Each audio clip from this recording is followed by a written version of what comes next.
சென்னை தலைமைச் செயலகத்தில் சர்வதேச போதைப்பொருள் எதிர்ப்பு தினத்தை முன்னிட்டு தயாரிக்கப்பட்டுள்ள போதைப்பொருள் ஒழிப்பு விழிப்புணர்வு பிரச்சார பாடலை வெளியிட்டு பார்வையிட்டார் முதலமைச்சர் விஜய். அந்த காட்சிகளை தற்போது பார்க்கலாம்.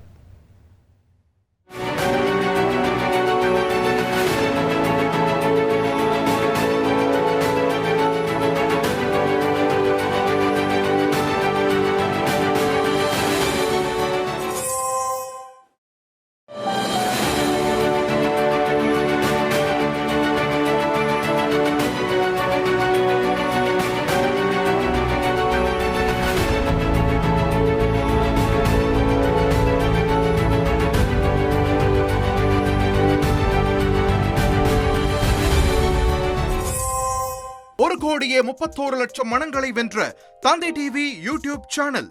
தவிர்க்க முடியாத தம்ப்நெயில், கலக்கலான கான்டென்ட்ஸ். நீங்களும் இந்த குடும்பத்தில் இணைய இப்பவே சப்ஸ்கிரைப் பண்ணுங்க. அசுரபலம் கொண்ட எங்கள் டிஜிட்டல் கரங்களில் உங்கள் விளம்பரங்களை சேர்க்க வாட்ஸ்அப் பண்ணுங்க. 8939888838.